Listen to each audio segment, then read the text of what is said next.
Whether you're an experienced diver, a watch enthusiast, or just someone who loves rugged, stylish timepieces, dive watches are more than just tools. They're icons. In today's video, we're counting down the top 5 dive watches for men in 2025. From legendary classics, with modern upgrades, to innovative new releases, this list has something for every wrist and every budget. Let's dive right in. More often than not, if you ask a watch collector what the catalyst for their watch obsession was, it was an entry-level Seiko diver. I won't rehash what has been reported countless times before, but most agree that the charm and value for money can't be understated. Seiko's divers tend to be on the chunky side, but for the 62 MAS, Seiko kept the case diameter to a restrained 40.5 millimeters. The size is slightly larger than the original, but is right in the sweet spot for this more grown-up and modern diver. In addition to being more comfortable, it makes the watch more versatile. It's a watch that you could wear to a business meeting on the bracelet, and then throw on a rubber strap and take it to the gym. As Seikos tend to do, the S01 wears very well. The curved lugs and contoured case shape make it very comfortable.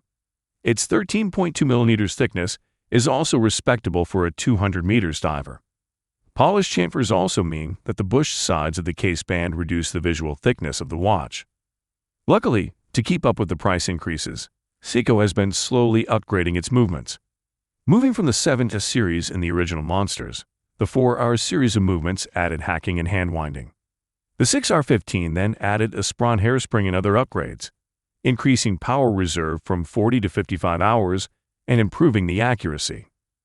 In conclusion, the Seiko Prospex S43 is a capable and attractive dive watch that offers a balanced design, high water resistance, reliable movement, and a variety of strap options. Bulova kicks off the reissued Devil Diver collection with a limited edition of 666 pieces and a 41mm orange version featuring the Swiss Celeda movement. This version was followed up with several less expensive colors, including the version we have today. The movements have been downgraded to the Biota 8 series, while the cases have been enlarged to 44mm. Although I would have preferred this version to follow the smaller case format, at 44mm wide it feels smaller than you'd think. The bezel is set well within the edge of the case, and the lugs are very compact. Therefore, it will not burden smaller wrists. Plus, it has a lot of personality. If you're looking for the fun of Doxa or Synchron Military, but don't want to spend 4 figures, this Bulova game is a good alternative. The case shape is very similar and uses quite a few of its unique touches. Besides the colors, one of the main attractions of Devil Diver is the implemented 3D indicators. They sit on metal stands, add depth to the disc, and make viewing from an angle enjoyable. Despite being an entry-level movement, the Biota 821D in the non-LE Devil Divers category looks decent. The lack of hacking and a slower stroke rate is what you'd probably get in a vintage diver. Plus, it helps keep the overall cost low. It offers manual winding and speed dating. The Bulova Devil Diver Oceanographer is a compelling alternative to similarly priced Seikos.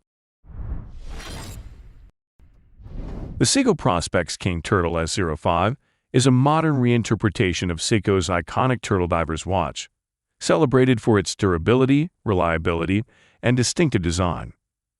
The case of the Seiko Prospex S05 is crafted from stainless steel and boasts a robust yet ergonomic design inspired by the shell of a turtle.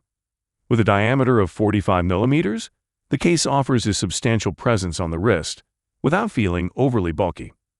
The distinctive cushion-shaped profile, combined with angular lugs and a prominent crown guard, gives the watch its characteristic turtle nickname. The case is finished with a combination of brushed and polished surfaces, enhancing its sporty yet sophisticated appearance. With a water resistance rating of 200 meters, the S05 is well equipped for underwater adventures while maintaining a stylish aesthetic suitable for everyday wear. Powering the Seiko Prospex S05 is the robust and reliable Caliber 4R36 automatic movement, operating at a frequency of 21,600 vibrations per hour. The 4R36 movement offers precise timekeeping and a power reserve of approximately 41 hours. In conclusion, the Seiko Prospex King Turtle S05 is a formidable diver's watch that combines rugged durability, practical functionality, and stylish design. The 2019 reissue is called the Sub 200, which, as is often the case with Doxa nomenclature, tells you it has a water resistance rating of 200 meters. It measures 42 millimeters across, but its lug-to-lug of only 46 millimeters means it is a lot smaller. The thickness of 13.8 millimeters is not as bad as it sounds. Much of it is down to the box-type sapphire crystal and the protruding caseback which nestles in the wrist. I would say this wears like a rather elegant 40 millimeters diver. This is one of those watches that is quite poorly represented by its cold numbers. My Sub 200 is powered by an ETA 2824-2 automatic movement. I assume Doxa has now switched to a drop-in equivalent, like a Halios SW201. The specs list a Swiss 4 Hz caliber with a 38-hour power reserve. We had a date at 3 o'clock, executed in white to match the white loom of the indices. The Sub 200 is fitted with a sapphire bezel inlay with markings matched to the dial color. It is indeed lumped but extremely faintly. You have your pick from 7 colors for the dial, which is executed in a nicely textured matte finish. Mine is very obviously yellow, which Doxa refers to as diving star. The watch comes on either a very supple beads of rice bracelet or a color-matching FKM rubber strap. The bracelet is another big plus for me. The beads of rice look suits the style of the watch so well. It is also easily one of the most comfortable bracelets I have ever worn. In conclusion, the Doxa Sub 200 is a classic dive watch that combines a distinctive design with functionality and reliability. I really enjoy skin divers as well as those who defy convention. The latter is what we have here with the narrow bezel and slick design, but a sizable 42 millimeters diameter. That series only has a 100-meter water resistance rating, so I'll live with the 2 millimeter size increase. The textured dials make a big difference, giving off a more sporty and rugged look, although the bronze case is the star of the show. The patina is just skin deep, not affecting the underlying metal, so you're getting a bit of personalization built in. That might turn off some, but I truly appreciate it. The new dial colors are also very cool, adding style to the traditionally serious tool watches. They're also not too bright or in your face, so nothing becomes too cartoonish, so to speak. A Halios SW200 runs the show, which is refined, reliable, and accurate. Some comparable watches are moving to in-house automatics, like the Oris Diver's 6512-8 caliber 400, but the Halios helps keep the price attainable. It's an alternative to ETA's 2824 that powered the original Cayman in 2019. It has 26 joules and beats at 28,800 miles per hour with a 38-hour power reserve, which won't set the world on fire, but is more than adequate for most. If you're looking for a very capable Swiss skin diver-ish piece that won't break the bank, you can't do much better than this. The Casio Duro, meaning hard, or tough in Spanish and Italian, is an icon of the watch world for a reason.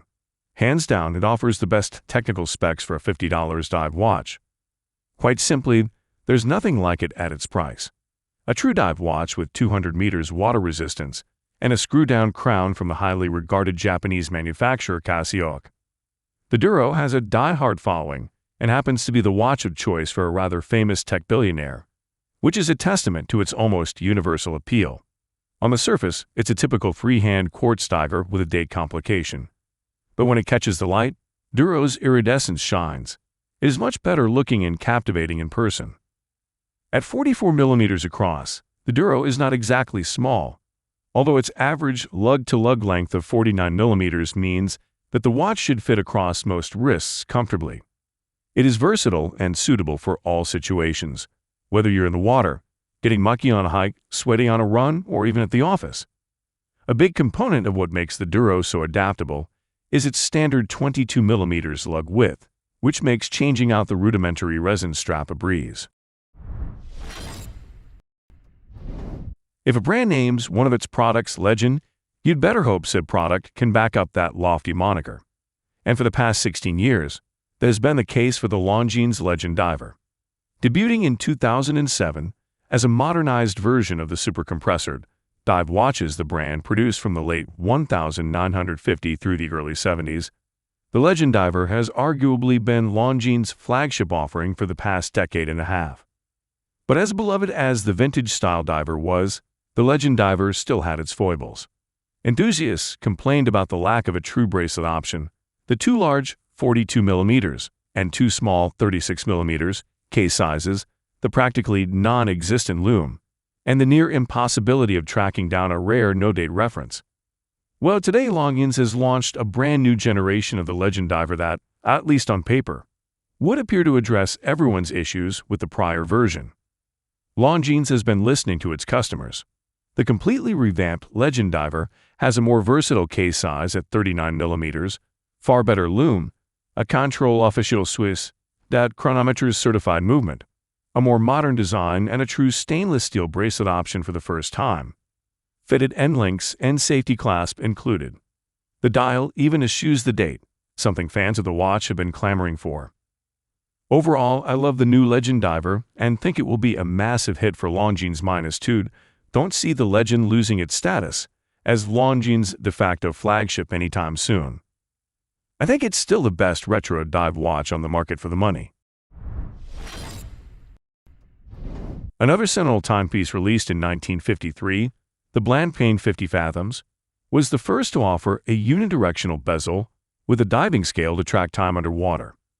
While the first modern dive watch has received several makeovers since its initial release, the Blancpain 50-Fathoms Tech Gombessa is one for serious divers. Catering to the needs of contemporary divers, the Tech Gombessa can measure immersion times of up to 3 hours. Not surprisingly, given this emphasis on diving utility, the 50-Fathoms Tech Gombessa is a sea monster of a watch with a 47mm diameter. That visual bulk is offset on the wrist by the watch being fashioned out of grade 23 titanium. It's the best quality, purest titanium, says Hayek. We didn't choose it for the color, but it's very good for anti-allergic reactions, which is why it's the titanium used for prostheses. The watch also offers surprising ergonomic comfort for its size. In a first for the brand, the central lugs are attached from the inside of the case middle with a black rubber strap, screwed into the back of the lugs. The upshot is that it's much more wearable than its case dimensions would suggest. The Blancpain 50-Fathoms Tech Gombessa is water-resistant to 300 meters. All the other dive watch features you'd expect are also present and correct. There's a screw-down crown and helium release valve, while the rubber strap comes with an internal titanium reinforcement to preserve its shape and is teamed with an extension for wearing the watch over a diving suit. The Halios Fairwind is a highly regarded dive watch known for its sleek and functional design. Halios is an independent Canadian watch brand that has gained a reputation for producing well-crafted timepieces, and the Fairwind is a prime example of its commitment to quality. And now, on the watch. This is an aggressive case. At 38mm, it's not large, the size is near perfect for my wrist. Rather, the aggression comes from the angularity of the lugs, both in their transition from the case and their edge finishing. In a word, the whole case could be described as sharp, and if I had a second word, I'd go with precise. The surfaces are flat, even at the chamfers, giving an origami-like quality to the geometry. This Fairwind is equipped with the bathyal blue dial and sapphire dive bezel. I'm not a diver, but in my experience, dive bezels usually have the first 15 minutes marked off, and only turn in one direction, neither of which are present here. A bidirectional suits my needs just fine, however, and while some minute hashes would likely be useful from time to time, I'll take the slight inconvenience in favor of the cleaner aesthetic. The Fairwind is offered on a 3-link, brushed steel bracelet, and like the case, it's a study in clean, angular design. Each link is chamfered at its end, creating mobility between the sections and catching a lot of light in the process. As an admittedly biased reviewer, I feel that Fairwind does a top job of living up to the lofty reputation that Halios has created for itself. The Steinhart Ocean Vintage Military is a popular and well-regarded diver's watch known for its vintage-inspired design and robust build quality. And now, on the watch. The case of the OVM is stainless steel with a brushed finish on the top surface and polished sides. It measures 42mm without the crown, 50mm lug to lug, and has 22 mm lug width. This makes the OVM larger and bulkier than a true sub, but it still sits in that very comfortable medium-sized watch range. The classically shaped case has slab sides and a fairly flat profile. The most predominant formal feature of the case are the large triangular lugs and crown guard, but neither really draw much attention. The case design is ultimately very functional and leaves the visual weight of the watch to the bezel and dial. The watch has a solid steel screw-down case back with small lettering etched around its perimeter with various details. In the center of the case back is a large and amusing etching of either a Trojan soldier or more likely Neptune with a trident riding in a chariot pulled by a giant seahorse. The etching is just a silhouette, but it's a nice touch. You are getting a terrifically built watch with an ETA 2824-25 joules automatic movement, a domed sapphire crystal with double AR internal coating, a good quality oyster-style steel bracelet, and generally superb finishing all around. In conclusion, the Steinhart Ocean Vintage Military is a compelling choice for those who appreciate vintage aesthetics, robust dive watch capabilities, and value for money.